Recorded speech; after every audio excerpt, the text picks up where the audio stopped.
Good morning, maintenance crew. This is Chris. Today we are going to do a quick run through this maintenance yearly schedule that we are going to make in Excel. This will be the template for importing into your Pro Workflow account and will set up your entire maintenance schedule for a year. So first of all, when you receive this Excel sheet in the email, what I need you to do is turn on these notes at the top. They'll give you a clear description of the fields and what needs to be filled out. So the first thing you'll notice here is the template name. If I scroll down here, you will see that the first part here is a example, and where you want to populate is from where it says water maintenance schedule downwards.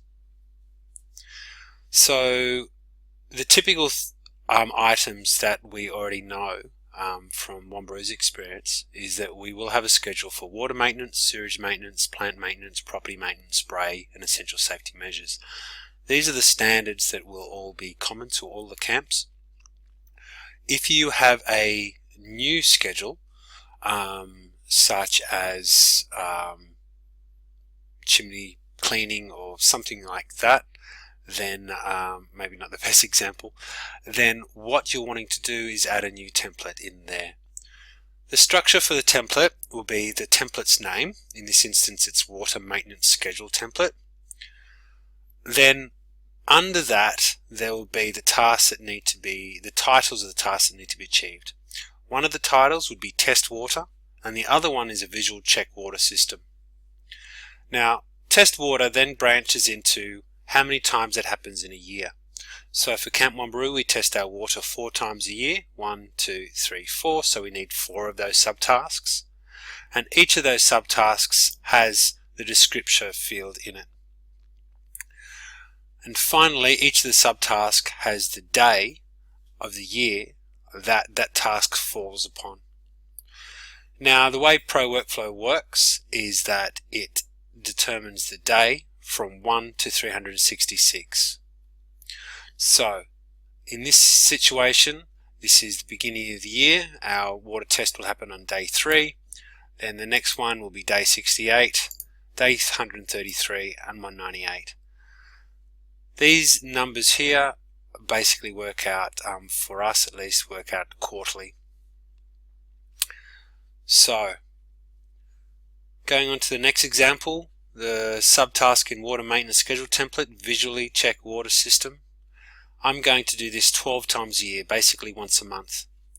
And subsequently over here, you'll see the correct day of the year that falls into. Now, how to work out the day. That's probably the most complicated thing that you have to do on this spreadsheet. If you look down at this tab here, you'll see a due day reference chart.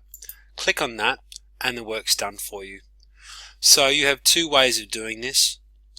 If you want to use the cheat sheet here over on the right, you will see your months, January to December. And if you're looking at a monthly schedule, the first day of say a month, these numbers are already calculated for you. Let's just say I want to spread my tasks over and I want them to start on the 2nd week of each month. These are the alternate weeks. And if I want to do something quarterly, these numbers will fall into quarterly. If you have a specific thing that you need to have on a specific date, over here on the left is exact dates referencing the month to make it easier to look for, and finally the due date all the way down to 261. The reason it is 261 is that we have not included weekends on this schedule because we tend to work Monday to Fridays. So how to use this spreadsheet. So basically guys, what I need you to do is go through this and customize it for your needs. So let's look at water maintenance schedule template. Some of you are in town water. Some of you don't need to at all do any of the testing of the water, so remove that component.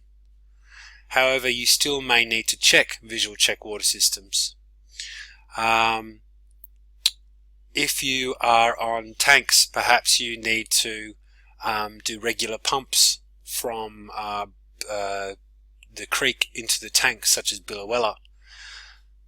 in that case, you would change this from test water and you would convert that into, or create a new one, which would be filling main water tanks, and that might have to happen once a month or every 2 weeks. It depends.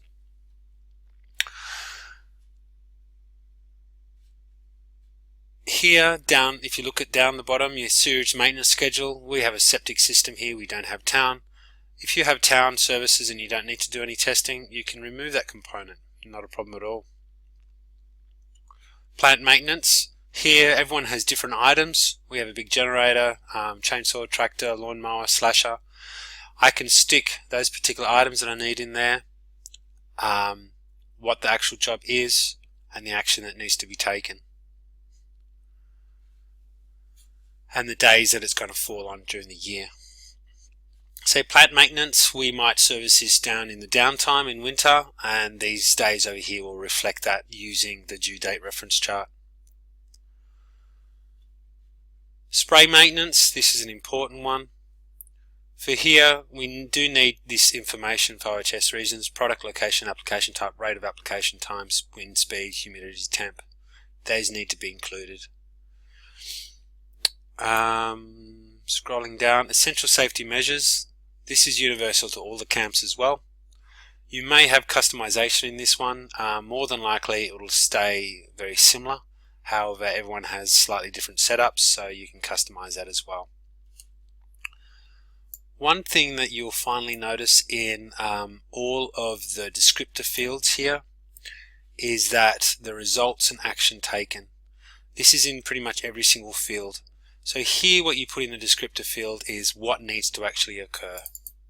So in this situation, it's test water supply quality and attach lab results, and then the results and action taken. And this is where, when you complete the task, you would actually add that information in, but that's for later training. Okay guys, I hope that is clear. If you have any questions, just give me a hoy, and you'll receive an email soon that states when we need to get this done by, and I look forward to talking to you soon. Cheers.